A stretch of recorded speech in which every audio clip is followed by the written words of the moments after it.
جب انسان راضی بالرضا رہنے لگتا ہے نا، پھر وہ ہر روز نماز پڑھ کے تکلیف نہیں اسے ہوتی، پھر روز درود شریف پڑھ کے وہ یہ نہیں کہتا کہ چلو 2-4 چھٹیاں بھی کر لو، پھر روزانہ تلاوت کر کے اسے کہیں دقت محسوس نہیں ہوتی، چونکہ اب وہ چاہتا ہے کہ جس حال میں میرا رب رسول مجھے رکھیں گے، جو حکم دیں گے، میں نے اس سے کوئی تنگی محسوس نہیں کرنی، میں نے اس کے مطابق چلنا۔ اور قرآن مجید نے ایک نیا انداز اختیار کیا سورہ مائدہ کے اندر، اس کی آیت نمبر 119 ہے۔ اللہ کریم نے فرمایا رضی اللہ عنہم ورضوا عنہ، صحابہ کی بات ہو رہی ہے، فرمایا وہ اللہ سے راضی ہے اور اللہ ان سے راضی ہے۔ حضرت سیدنا موسیٰ علیہ السلام نے عرض کی کوہ طور پہ جا کے، مولا میری قوم پوچھتی ہے کہ کوئی ایسا کام بتا جو ہم کریں تو ہم سے راضی ہو جائے۔ حضرت موسیٰ کی قوم کا خیال تھا کہ تہجد کا حکم آئے گا تو پڑھیں گے، صدقات کا حکم آئے گا تو دیں گے، جہاد کی بات ہوگی تو کریں گے۔ کچھ جو نیک لوگ تھے ان میں سے انہوں نے یہ پیغام دیا کہ مالک ہمیں بتائے کہ وہ کس کام پہ راضی ہوتا ہے، ہم وہ کام کریں تاکہ اللہ ہم سے راضی ہو جائے۔ حضرت موسیٰ کلیم کہتے میں نے عرض کی مولا میری قوم پوچھتی ہے کہ کون سا ایسا کام کریں کہ تو راضی ہو جائے، تو رب کریم نے ارشاد فرمایا موسیٰ کہتے میرا خیال تھا کوئی لسٹ ملے گی، لیکن مالک نے ایک جملہ کہا، ایک جملہ، اور تفسیروں کے دریا بہا دیے۔ عرش کے مالک نے فرمایا موسیٰ ان سے کہو جا کے کہ وہ مجھ سے راضی ہو جائے، میں ان سے راضی ہو جاؤں گا، مجھ سے راضی ہو جائے۔ بندے اللہ سے راضی ہی نہیں راضی ہوتے۔ امام غزالی سے کسی نے پوچھا تھا، امام غزالی سے، کہ حضور اللہ کا بندے سے راضی ہونا کمال ہے یا بندے کا اللہ سے راضی ہونا کمال ہے؟ تو امام غزالی مسکرائے، فرمانے لگے رب تو بڑا ہی مہربان ہے، وہ تو بڑی جلدی راضی ہو جاتا ہے، وہ تو مسجد میں آ کے توبہ کرے تو اللہ راضی، کسی یتیم کے سر پہ ہاتھ پھیرو تو اللہ راضی، وہ تو کسی اندھے کو رستہ دکھایا تو اللہ راضی ہو گیا، وہ تو طوائف نے کتے کو پانی پلایا تو اللہ۔ امام صاحب فرمانے لگے یہ بندہ ہے جو اللہ سے راضی نہیں ہوتا، جس کے پاس اولاد نہیں وہ کہتا ہے چلو ایک بیٹی مل جائے تو میں راضی ہوں، بیٹی مل گئی تو کہتا اب ایک بیٹا بھی ملے تو پھر راضی ہوں، پھر کہتا ہے یہ دونوں اچھی تعلیم حاصل کر لے تو پھر میں راضی ہوں، پھر کہتا ہے یہ بہت زیادہ پیسے کمائے تو پھر میں راضی ہوں۔ بہرحال راضی ہوتا، لیکن جو راضی ہو جاتا ہے نا، اللہ اکبر، جو اللہ سے راضی سکھی بڑا رہتا ہے، سکون میں بڑا رہتا ہے، مطمئن بڑا رہتا ہے، جو سمجھ لیتا ہے نا کہ جو میرے رب نے بہتر سمجھا وہ میرے اللہ نے مجھے۔ میں کبھی کبھی سوچتا ہوں کہ یار حضرت بلال حبشی نے کوئی عہدہ نہیں مانگا ساری زندگی، انہوں نے نہیں کہا مجھے بھی ایک صوبے کا گورنر بناؤ میری بھی خدمات ہیں، مجھے بھی وزیر خزانہ بناؤ میرا بھی کچھ بنتا ہے۔ ایک دفعہ نہیں کہا سیدنا بلال حبشی رضی اللہ تعالیٰ عنہ نے کہ میری بھی کوئی ڈیوٹی ایسی ہونی چاہیے کہ مجھے چلو سپہ سالار ہی بنا دیا جائے۔ ساری زندگی مسجد میں جھاڑو دیا تو اسی پہ راضی رہے، ساری زندگی محبوب کے مہمانوں کا لنگر پکایا تو اسی پہ راضی رہے، ساری زندگی میرے محبوب علیہ السلام کے بچوں کی نوکری کی تو اسی پہ راضی رہے، راضی بالرضا رہے۔ حدیث پاک سنیے، نبی پاک علیہ السلام نے ایک دن صحابہ سے پوچھا کہ تم کیا سمجھتے ہو، اپنے دل کو جب پوچھتے ہو، دل پہ توجہ کرتے ہو تو کیا جانتے ہو؟ تو صحابہ عرض کرنے لگے یا رسول اللہ جب ہم اپنے دل پہ توجہ کرتے ہیں تو ہم سمجھتے ہیں کہ اللہ نے ہمیں ایمان عطا فرمایا ہے۔ تو حضور نے فرمایا تمہارے ایمان کی دلیل کیا ہے؟ ایمان کی کوئی دلیل بھی تو ہوتی ہے نا، ہمارے زمانے میں تو کوئی دلیل نہیں، نماز نہیں پڑھتا پھر بھی میں مسلمان ہوں، روزہ نہیں رکھتا پھر بھی مسلمان، جھوٹ صبح سے شام تک، کہتا خبردار کسی نے مجھے ذرا بھی بات کی سب سے بڑا مسلمان میں ہی ہوں، بددیانتی، دھوکہ، فریب، فرار، لیکن خبردار کسی نے کوئی بات کی سب سے بڑا مفتی میں ہی ہوں۔ جرم سارے پائے جاتے ہیں، دلیل کیا ہے بھائی؟ اگر کسی دیکھیں نا، اگر درخت ہے تو دلیل یہ ہے کہ پھل بھی ہے، شاخیں بھی ہیں، لیکن تو صاحب ایمان ہے تو دلیل کیا ہے؟ تو نبی پاک صلی اللہ علیہ وسلم نے صحابہ سے پوچھا کہ تم ایماندار ہو تو دلیل دو۔ تو بڑے خوبصورت تھے میرے محبوب کے تیار کردہ لوگ، عرض کرنے لگے یا رسول اللہ ایمان کی دلیل یہ ہے کہ اگر اللہ ہمیں نعمت دیتا ہے تو ہم شکر ادا کرتے ہیں، اگر کبھی مصیبت آتی ہے تو ہم صبر کرتے ہیں، اور یا رسول اللہ ہم اپنے رب کے ہر فیصلے پر راضی ہوتے ہیں، ہم اپنے اللہ کے ہر فیصلے پر۔ اب حضور نے رزلٹ کا اعلان کیا، تو میرے محبوب فرمانے لگے پھر سنو میں گواہی دیتا ہوں واقعی اللہ نے تمہیں دولت ایمان عطا فرمائی ہوئی. پھر واقعی اللہ نے تمہیں دولت ہے. اگر تم اپنے رب پر راضی ہو, اگر تم راضی ہو اس کام پر جس پہ اللہ نے تمہیں رکھا ہوا ہے, اگر تمہیں کسی کو دیکھ کر تکلیف نہیں ہوتی, اگر تم نہ حسد میں جلتے ہو, نہ بغض میں, نہ کینے میں, نہ تکبر میں, نہ احساس کمتری کا شکار ہوتے, اگر تم راضی رہتے ہو کہ میرے مالک نے بہترین زندگی مجھے دی, پھر اس کا مطلب یہ ہے کہ تم صاحب ایمان ہو. ہمارے زمانے میں لوگوں کی وہ تکلیفیں صبر نہیں ہے, سکون نہیں ہے, بے چینی سی ہے, بے قراری سی ہے, معاشرے میں ایک عجیب سی ہلچل ہے. ہر آدمی سمجھتا ہے کہ وہ سامنے والا جو شخص ہے نا وہ بڑا سکھی ہے اور میں بڑی تکلیف میں ہوں. میں رات اپنے پیر بھائیوں کو سمجھا رہا تھا, میں کہہ رہا تھا یاد رکھنا جس آدمی کا عہدہ بڑا ہوتا ہے نا اس کا زخم بھی بڑا گہرا ہوتا ہے, اس کا زخم بھی بڑا. ہاں وہ کسی شاعر نے, شعر اردو کا ہے اور تھوڑا وقی تھا شاعر بھی, تو بات بھی اس کی تھوڑی وقی ہے, چلیں آپ سیانے لوگ ہیں آپ کی سمجھ میں آ ہی جائے گی. اس نے کہا تھا کہ ہجوم غم میں بھی توہین نے ضبط غم نہ ہوئی, ہجوم غم میں بھی توہین نے ضبط غم نہ ہوئی, ہم اس احتیاط سے روئے کہ آنکھ نم نہ ہوئی.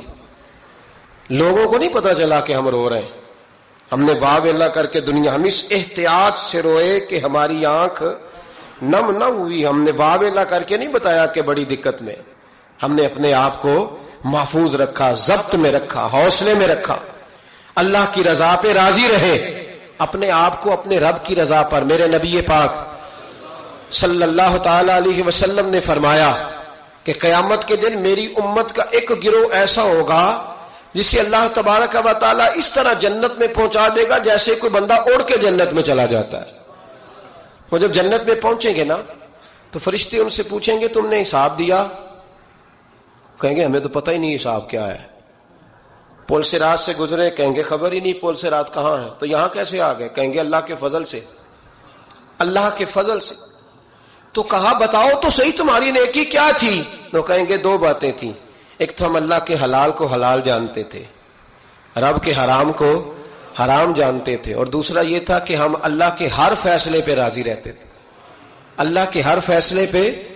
تو جو رب کریم کی رضا پہ راضی رہے پھر اسے کسی حساب کتاب کا سامنا نہیں کرنا پڑے گا, پھر اسے پل سے رات کی دشوار گزار گھاٹیوں کا سامنا نہیں کرنا پڑے گا. شرط یہ ہے کہ وہ اللہ کی رضا پہ راضی رہے, وہ اللہ کے فیصلے کو بصیر و چشم مانے, وہ عاجزی اور انکساری کے ساتھ گردن جھکا دے اپنے مالک کے فیصلوں پر, جھکا دے. اللہ نے حضرت ابراہیم کو اولاد نہیں دی, پھر زمانے کے بعد دی, پھر دینے کے بعد کہا کہ جاؤ وادی غیر ذی زر ان میں چھوڑ کے آؤ. سخت گرمیاں ہو جائیں تو لوگ بچوں کو اسکول نہیں بھیجتے, چھٹیوں کا اعلان ہو جاتا ہے, لیکن حضرت ابراہیم چھوڑ آئے بچہ. اور بچہ, ایک تو بچہ اللہ تعالیٰ روٹین میں دیتا ہے تو اس کی قدر و منزلت اور ہوتی ہے, اور ایک بندہ بڑی دعاؤں التجاؤں خواہشات کے بعد لیتا ہے, اس کی قدر و منزلت. وہ بچہ جو بڑی دعاؤں کے بعد لیا, کا چھوڑاؤ, کوئی کھانا نہیں, پانی نہیں, دانا نہیں, حضرت ابراہیم چھوڑ آئے.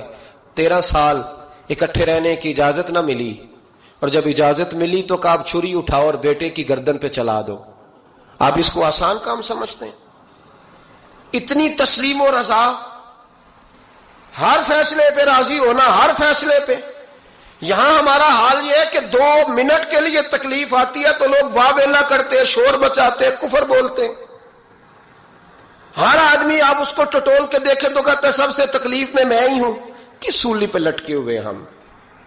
آخر کون سا معاشرے کا ایسا دکھ ہے جو صرف ہمارے پاس ہی آ گیا؟ ہر آدمی کہتا ہے مجھے نہ چھیڑنا, سب سے زیادہ غمگین میں ہی ہوں. بھائی بتا تو صحیح نا کہ آخر کون سی ایسی چیز ہے جو مالک نے تجھے عطا نہیں فرمائی؟ لیکن ہماری آزمائشیں ہیں, ہمارے جملے ہیں, ہماری گفتگو ہے کہ ان سے شکوہ چھلکتا ہے, ان سے شکایتیں ٹوٹ ٹوٹ کے نیچے گرتی ہیں. ہم یہ سوچتے ہی نہیں کہ ہمیں نہیں پتا ہمارے حق میں بہتر کیا ہے, ہمارے رب کو پتا ہے کہ ہمارے حق میں بہتر کیا ہے. اس لیے لوگ شکایت نہیں کرتے تھے. آج ہر بات پر شکایت ہے, ہر بات پر لوگ شکوہ کرتے ہیں, اور ہر بات پر لوگ اللہ تبارک و تعالیٰ کی بارگاہ ہے ناز کے نافرمان بنتے ہیں. اور پھر سوال کیا, یا اللہ تو راضی ہو جا, یا اللہ تو. اور اللہ کیا فرماتے ہیں؟ فرماتے ہیں موسیٰ اپنی قوم سے کہو یہ مجھ سے راضی ہو جائے میں بھی ان سے راضی ہو جاؤں گا. حضرت رابعہ بصری رحمت اللہ تعالی علیہ نا طبقہ صوفیاء میں ایک بڑی منفرد حیثیت رکھتی ہیں، علیحدہ ایک مقام ہے، اور ان کی زندگی بتاتی ہے کہ اللہ کی معرفت اور رب تبارک و تعالیٰ کا قرب صرف مرد کے لیے خاص نہیں، اگر عورت بھی توجہ کرے تو اللہ اسے بھی خزانے کھول کے عطا فرماتا ہے، اسے بھی اللہ خزانے کھول. حضرت رابعہ بصری اکثر نہ اولیاء اللہ کی مجالس میں جا کے بیٹھتی تھیں، بیٹھتی پردے کے اندر تھیں لیکن بیٹھا کرتی تھیں. جو لوگ اس رستے کے مسافر ہوتے ہیں وہ بات کو سمجھتے ہیں کہ یہ گہرا معاملہ ہوتا ہے. کسی جگہ سے کوئی ایسی چیز ملتی ہے جس کو فوری طور پر طبیعت اور نفس قبول نہیں کرتا، لیکن جو صوفیاء ہوتے ہیں نا، سالکین طریقت، معرفت کے رستے کے مسافر، وہ چونکہ مسافر ہوتے ہیں تو انہیں جو بندہ بھی منزل کا رستہ بتاتا ہے وہ اس کی بات غور سے سنتے ہیں، اعتراضات نہیں کرتے، شکوے نہیں کرتے، بن کے نہیں بیٹھ جاتے. ہمارے زمانے میں مسافر نہیں ہیں طریقت کے، ہمارے زمانے میں یہاں مرید کامل ہیں، یہاں پھر پیر ہیں جو مطلق العنان ہے، جن کے سامنے جو سوال ہی نہیں پیدا ہوتا کسی اور کی بھی سنے، ممکن نہیں. حضرت رابعہ بصری بیٹھی تھی. حضرت سفیان ثوری بہت بڑا نام ہے، یہ وہ شخصیت ہے کہ جب جایا کرتے تھے تو اولیاء اللہ کھڑے ہو کے ان کا استقبال کرتے تھے. بغداد میں اتنا بڑا درجہ تھا ان کا. حضرت جعفر بن سلیمان بھی بیٹھے تھے، سفیان ثوری بھی بیٹھے تھے. تو حضرت سفیان ثوری دعا مانگنے لگے، جناب رابعہ بصری پردے کے اندر بیٹھی ہوئی تھی، دعا مانگنے لگے، اے اللہ مجھ سے راضی ہو جا، اے اللہ مجھ سے راضی ہو جا، اے اللہ مجھ سے. دیر تک دعا مانگتے رہے تو بی بی صاحبہ، مائی صاحبہ اندر سے بول پڑی ناراض ہو کے، کہنے لگی بس کر سفیان، کیا دعا مانگ رہا ہے تو؟ کب سے میں سن رہی ہوں، بس کر. کیا ہوا، تو کیوں ناراض ہوتی ہے؟ فرمانے لگی سفیان تو نے ایک بار بھی کہا میں نے برداشت کیا، دوسری بار بھی کہا، بتائیے دعا ٹھیک ہے کہ نہیں ان کی؟ اے اللہ تو مجھ سے راضی ہو جا. اس دعا پہ ناراض ہوگی مائی صاحبہ. کہنے لگی تو نے ایک بار بھی مانگی تو میں چپ رہی، دوسری بار بھی مانگی تو اب تو چپ ہی نہیں کر رہا، بس کر. تو حضرت سفیان کہنے لگے چل میری اصلاح کر دے. تو مائی صاحبہ کہنے لگی تو یہ تو کہہ رہا ہے یا اللہ راضی ہو جا، یا اللہ راضی ہو جا، پہلے تو بتا تو اللہ سے راضی ہے؟ پہلے اپنے نفس پر نظر ڈالنا، تو راضی ہے؟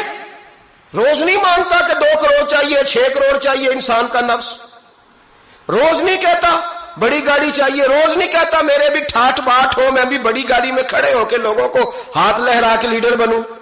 روز نہیں کہتا میرا بھی بڑا نام ہو. پہلے بتا نا تو راضی ہے؟ حضرت سفیان ثوری نے جب بات سنی تو جھگڑا نہیں کیا بلکہ اللہ اکبر کہا، چیخ مار کے رونے لگے. کہنے لگے رابعہ تو سچ کہتی ہے، ابھی تو میں اس منزل تک نہیں پہنچا کہ میں رب سے راضی ہو جاؤں تو میں اسے راضی کرنے چلا ہوں، تو سچ کہتی ہے. قریب ہی حضرت جعفر بن سلیمان بیٹھے تھے، وہ بی بی رابعہ کے پاس گئے، کہنے لگے مائی صاحبہ مجھے تو بتا دے آخر بندہ اللہ سے راضی ہوتا کب ہے، یہ منزل شروع کب ہوتی ہے؟ تو آپ فرمانے لگی اس وقت کہ بندے کا جو حال نعمت ملنے پہ ہوتا ہے نا، جب وہی حال اس کا مصیبت آنے پہ ہو تو پھر سمجھو وہ اپنے رب سے راضی ہو گیا، پھر وہ اپنے رب سے. یہاں لوگ راضی نہیں ہیں، نہ شریعت کے حکم پر راضی ہیں معاذ اللہ، نہ دین کے آنے پر راضی ہیں، نہ نفاذ شریعت پر راضی ہیں، نہ لوگ اپنے ہر معاملے میں. دیکھیں نا کبھی کبھی تکلیف ہوتی ہے، کئی دفعہ لوگ بات پوچھنے آتے ہیں تو دل کرتا ہے انہیں ڈانٹ چھڑک دیں گے. طلاق کا مسئلہ پوچھنے کے لیے لوگ عالم کے پاس آ جائیں گے، طلاق کا مسئلہ پوچھنے. سوال یہ ہے کہ تو نے شادی سے پہلے کسی عالم سے رابطہ کیا تھا کہ مجھے بتائے بیوی کے حقوق کیا ہیں، اس کے ساتھ وقت گزارنا ہے میں نے تو کس طرح کے حقوق میں نے ادا کرنے ہیں، شریعت مجھے کیا حکم کرتی ہے؟ پوچھا تھا کسی عالم سے؟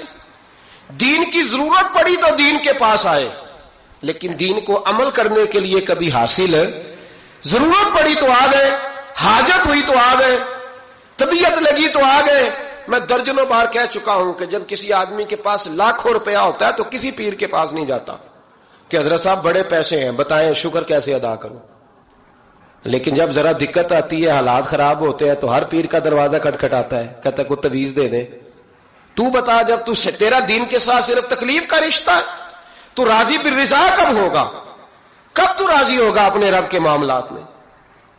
کب تو راضی ہوگا؟ کئی دفعہ طبیعت میں تکلیف ہوتی ہے، وہ حضرت صاحب حالات بڑے خراب ہوئے، پہلے آپ نے تعویذ دیا تھا تو صحیح ہو گیا، پھر خراب ہے، میں دوبارہ آ گیا. تو دل کرتا ہے ان سے کہنے سے کہ یار ہمارے ساتھ تمہارا رشتہ خراب حالاتوں کا ہی ہے، کبھی صحیح حالاتوں میں بھی آؤ نا، بڑے خوش حالات میں بھی آؤ کہ اب حالات بڑے اچھے ہیں، ہم حاضر ہیں، کوئی حکم کریں. خدا را راضی بالرضا رہنا سیکھیں. انس بن مالک رضی اللہ تعالیٰ عنہ کہتے ہیں 10 سال حضور کی بارگاہ میں رہا، 10 سال، اور 10 سال میں نے حضور کے گھر میں نوکری کی. کہتے ہیں نبی پاک نے کبھی مجھے اف تک نہیں کہا. ہمارا اپنا بچہ جو ہوتا ہے نا بیٹا، اور 10 دنوں میں شاید سینکڑوں دفعہ سن لے یہ کیا کیا ہے وہ کیا. کہتے 10 سال حضور نے مجھے، کہتے میں نے ایک دن بڑا نقصان کر دیا، کوئی بڑی چیز مجھ سے ٹوٹ گئی، بڑا نقصان ہو گیا. تو فرماتے ہیں کہ نبی پاک صلی اللہ علیہ وسلم کی ایک زوجہ محترمہ مجھ پر جلال کرنے لگی، اور ان کا جلال بالکل بجا تھا، ان کا غصہ بالکل ٹھیک تھا، اس لیے کہ میں نے واقعی بڑا نقصان کیا تھا. کہتے ہیں وہ جب جلال کرنے لگی نا تو محبوب تشریف لائے. کیا ہوا؟ کہا یا رسول اللہ یہ دیکھیں اس نے کتنی بڑی چیز توڑ دی. تو کہتے ہیں اب میرا خیال تھا کہ یہاں سے بھی مجھے ڈانٹ پڑنی ہے اور پڑنی چاہیے بھی، اس لیے کہ میں نے آج بڑا نقصان کیا ہے. لیکن کہتے ہیں محبوب میرے قریب آئے اور میرے کندھے پہ ہاتھ رکھا. زوجہ جلال میں تھی تو محبوب نے کیا خوبصورت جملہ کہا، ساری سوچ ہی بدلتی. فرمانے لگے اس کو نہ ڈانٹ، اس چیز کا ٹوٹنا میرے رب کی رضا تھی تو چیز ٹوٹ گئی ہے، یہ میرے رب کی رضا تھی تو یہ چیز اب یہ غریب ہے اس کا دل نہ توڑ، وہ ٹوٹ گیا، وہ جو ہونا تھا سو ہو گیا، اب چھوڑ، یہ میرے اللہ کی اس چیز کا اتنی دیر رہنا ہی ہمارے حق میں بہتر تھا، تو ٹوٹ گئی تو ختم. کہتے بڑا جلال تھا محبوب کی زوجہ کو، لیکن انہوں نے جب بات سنی تو پھر مصطفیٰ کریم کا گھرانہ، پھر حضور کی ازواج پاک، مومنوں کی مائیں، کہتے ہیں اسی وقت وہ بیٹھیں اور انہوں نے میری طرف بڑی شفقت کی نظروں سے دیکھا اور ان کے غصے کو میں نے پیار میں بدلتے دیکھا. بھائی یاد رکھو اللہ کی رضا. پھر اس وقت 2-4 لاکھ کے لیے لوگوں کو ہارٹ اٹیک نہیں ہوتا، پھر 20-25 ہزار کے لیے بلڈ پریشر اپ ڈاؤن نہیں ہوتا جب بندہ اللہ کی رضا پہ راضی رہنے لگتا. پھر چھوٹی چھوٹی باتیں اس کے لیے سہانے روح نہیں بنتی، پھر ذرا ذرا سی بات اسے تکلیف نہیں دیتی. جب وہ اللہ تعالی کی رضا پر راضی ہونے کا عادی ہو جاتا ہے تو پھر یہ چیزیں اس کے لیے باعث آزمائش. بنی اسرائیل میں ایک شخص تھا، امام غزالی رحمت اللہ علیہ فرماتے ہیں اس کا دل چاہا کہ پتہ تو کروں جنت میں میرا پڑوسی کون ہوگا.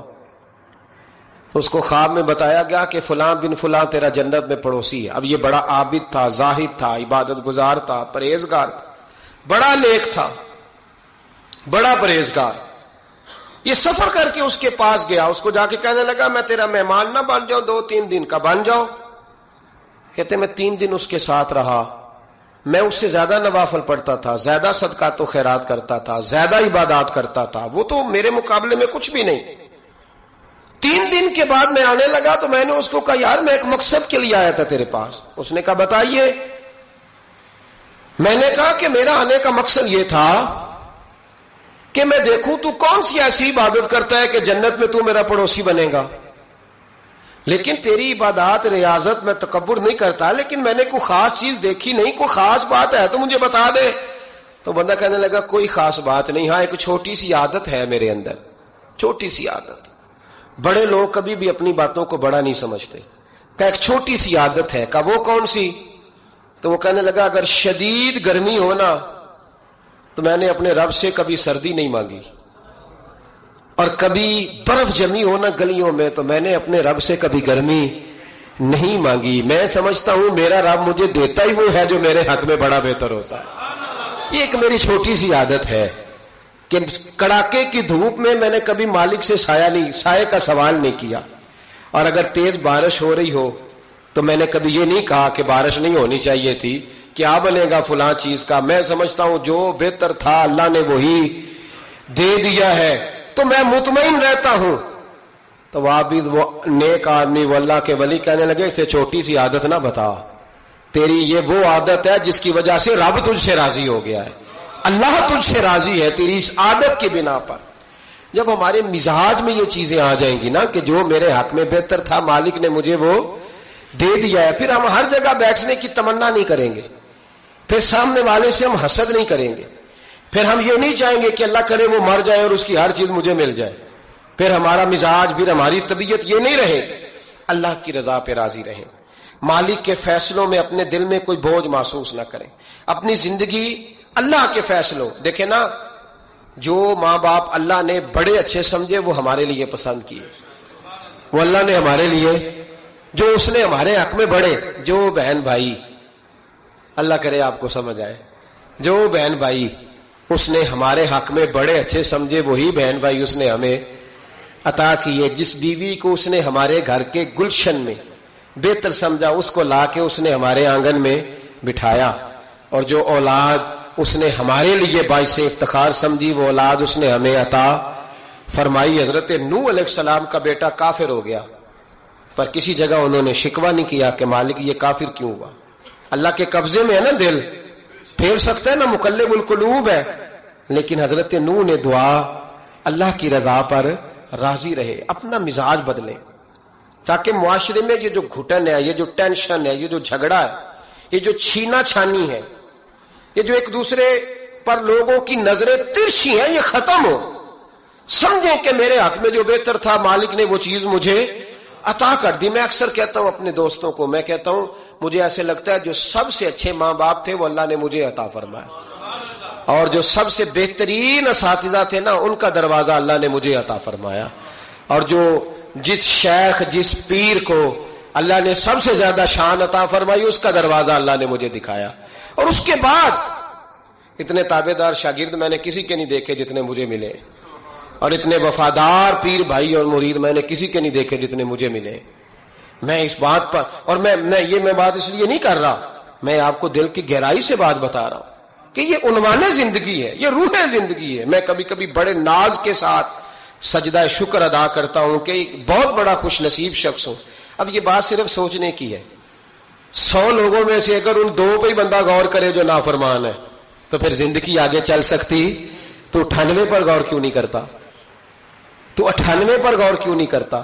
اگر کسی شخص کے ساتھ تیرے 20 سال گزرے اور تو صرف اس ایک دن کو یاد رکھے جس دن میں اس نے تکلیف دی تھی تو پھر یہ تیری زیادتی ہے. تو باقی ان دنوں کو کیوں نہیں یاد رکھتا جن دنوں میں اس کے تیرے ساتھ محبت والا معاملہ فرمایا، خدمت والا. راضی بالرضا کا مزاج بنائے. یہ مسلمان کے ایمان کا حسن ہے، یہ مسلمان کے کردار کا کمال ہے، یہ مسلمان کی سوچ کا بلند معیار ہے، یہ مسلمان کا اعلیٰ مقام ہے. حضرت عبداللہ ابن عمر کا بیٹا بیمار ہو گیا. بڑے پیارے ہوتے ہیں نا بیٹے. آپ بڑے پریشان تھے، شدید پریشان. صحابہ کہتے ہیں ہم نے آپ کو بڑی تکلیف میں دیکھا، کبھی اس حکیم کے پاس، کبھی اس حکیم کے پاس، کبھی اس جگہ، کبھی اس جگہ. کچھ دنوں کے بعد بیٹا انتقال کر گیا. لیکن کہتے ہیں جب ہم تعزیت کے لیے گئے تو ہم نے ان کے چہرے پر بہت ساری سکون کو، بہت ساری راحت کو دیکھا. بیٹا انتقال کر گیا. جب وہ بیمار تھا تو پریشان تھے، اب جب انتقال کر گیا تو سکون میں. تو کہتے ہیں ہم نے ان سے سوال کیا کہ حضور اس وقت آپ پریشان تھے، انتقال کے بعد تو لوگ زیادہ پریشان ہوتے ہیں، اب آپ سکون میں ہیں. تو آپ فرمانے لگے جب تک میری ڈیوٹی تھی میں پریشان تھا، خدمت کر رہا تھا، نوکری کر رہا تھا. اب میں اسے اس کے پاس چھوڑ آیا ہوں جو مجھ سے بہت زیادہ اس کا خیال رکھنے والا ہے، جو مجھ سے کئی ہزار گنا بڑھ کے اس پر توجہ کرنے والا. اب مجھے پریشانی، اب میرا کریم مجھ سے کہیں بڑھ کر اس کا خیال رکھے گا، اسے سکون دے گا، اسے راحت دے گا. اور میں اپنے رب کے فیصلے پر بڑا راضی ہوں. اس نے جو بہتر سمجھا اس نے میرے حق میں وہ فیصلہ. حضرت ابن وقاص رضی اللہ تعالیٰ عنہ بڑے مستجاب الدعوات بزرگ تھے، مستجاب الدعوات. حضرت عبداللہ بن صائب رضی اللہ تعالیٰ عنہ فرماتے ہیں میں حج کرنے گیا تو میں طواف وداع کرنے گیا. حج کا آخری رکن ہوتا ہے، واپس آتا ہے نا آفاقی حاجی تو طواف وداع کرتا ہے. کہتے ہیں جب میں طواف وداع کرنے گیا تو طواف وداع کے موقع پر میں نے دیکھا کہ جتنا رش حجر اسود کے پاس ہے اتنا ہی حضرت ابن وقاص کے پاس بھی ہے. شاید سمجھ نہیں آئی آپ کو میری بات. حجر اسود کے پاس بہت بڑا رش ہوتا ہے، ہر آدمی کی خواہش ہوتی ہے بوسہ لینے کی. تو جتنے لوگ وہاں کھڑے تھے اتنے ہی لوگ حضرت سیدنا ابن وقاص رضی اللہ تعالیٰ عنہ کے پاس بھی کھڑے تھے. تو کہتے مجھے تعجب ہوا. عبداللہ بن صاحب کہتے میں بھی ان کے پاس جا کے بیٹھ گیا تو میں نے دیکھا کہ وہ نابینا ہے، آنکھوں سے نظر نہیں آتا. لوگ ان کے پاس دعائیں کرانے آ رہے ہیں اور فرماتے میں نے عجیب حال دیکھا، بیمار ترین شخص ان کے سامنے آ کے بیٹھا، حضور میرے لیے دعا کر دیں. تو فرماتے انہوں نے دعا کے لیے ہاتھ اٹھائے تو وہیں اسی وقت میں نے دیکھا اللہ نے اس بندے کو شفا فرمایا. میں نے دیکھا مقروض دعا کرا رہے ہیں، بیمار بے اولاد، جو بھی دعا ان سے کراتا اللہ اس کی حاجت کو پورا فرما دیتا. حضرت عبداللہ بن صاحب کہتے ہیں میں شام تک بیٹھا رہا، ہر نماز کے بعد رش ہوتا، میں دیکھتا رہا. فرماتے ہیں شام ہو گئی، لوگ دعائیں کرا کے چلے گئے. جب مغرب کا وقت ہوا تو نابینا تھے، پھر بھی مجھ سے کہنے لگے عبداللہ ساری دنیا نے دعائیں کرائی ہیں، تو نے نہیں کرانی؟ تو صبح سے بیٹھا ہے بس دیکھے ہی جا رہا ہے، تو نے نہیں کوئی دعا کرانی؟ تو کہتے ہیں میں نے کہا حضور میں نے دعا نہیں کرانی، ایک سوال پوچھنا ہے. تو فرمانے لگے پوچھو. تو میں نے کہا حضور سارا زمانہ جو دعا کراتا ہے اور اللہ آپ کی قبول کرتا ہے، تو ایک دعا آپ اپنے لیے بھی کر لیں، اللہ آپ کو آنکھیں عطا فرما دے. مالک جو قبول کر رہا ہے تو ایک کر لیں اپنے لیے بھی. میں گڈی تے ہاتھ ڈور سجن دے، او جینج رکھے اونج رہنا ہے، او جینج رکھے جینج رکھے اونج رہنا ہے. واجب نہیں جے وچ شریعت مندہ خصم نو کہنے لگے ایک دعا اپنے لیے بھی کر لیں.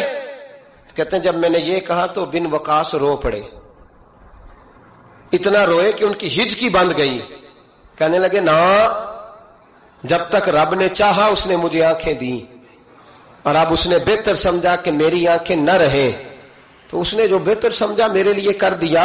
میرا مالک میرے حال سے آگاہ ہے اور میرے مالک کی حکمت ہے، اس نے مجھے جس حال میں رکھا ہے. اور فرمایا اگر اس نے مجھے اس حال میں رکھا ہے تو میں بھی اس حال پہ بڑا ہی راضی ہوں. میں اپنے مالک کے دیے ہوئے اس حال پر بڑا. مسلمان یہ سمجھ لے، اس پیغام کو پلے کے ساتھ باندھ لے. اگر اس نے جلد بازی دکھانی ہے، اگر اس نے بے راہ روی کرنی ہے، اگر اس نے اللہ تبارک و تعالیٰ کے فیصلوں میں مداخلت کرنی ہے، پھر یہ تو ممکن ہی نہیں. یہ ہو سکتا اس لیے کہ اس کی لگامیں کسی اور کے پاس ہیں، اس کے فیصلوں کا اختیار کسی اور کے پاس ہے. اپنے آپ کو اپنے مالک رضی اللہ عنہم ورضوا عنہ ذالک الفوز العظیم. اللہ فرماتے ہیں میں ان سے راضی ہوں، وہ مجھ سے راضی ہیں، اور یہ بہت بڑی کامیابی. اپنی زندگی میں اللہ کے فیصلوں پر راضی ہونا سیکھیں، راضی ہونا سیکھیں. رب کریم کے فیصلوں پہ راضی ہونے کی عادت بنے گی تو ایمان مضبوط ہوگا، توکل مضبوط ہوگا، اللہ تبارک و تعالیٰ کی ذات پر بھروسہ مضبوط ہوگا، حضور کی غلامی میں پختگی آئے گی، شب و روز سکون کے ساتھ گزریں گے، زندگی اطمینان والی ہو جائے گی. بہت سارے لوگ ایسے ہوں گے جو آپ کو رشک کی نظر سے دیکھیں گے. شرط یہ ہے کہ یہ ارادہ کر لیں، یہ ذہن بنا لیں کہ جو میرے حق میں بہتر تھا میرے رب نے مجھے عطا فرما دیا، اور جو اللہ نے مجھے نہیں نہ دیا وہ میرے حق میں بہتر نہیں تھا. اس ارادے کو جب آپ پختہ کریں گے پھر ایمان آپ کو بڑی لذت دے گا، دین آپ کو بڑا سکون دے گا. اللہ سمجھنے کی توفیق عطا فرمائے. آخر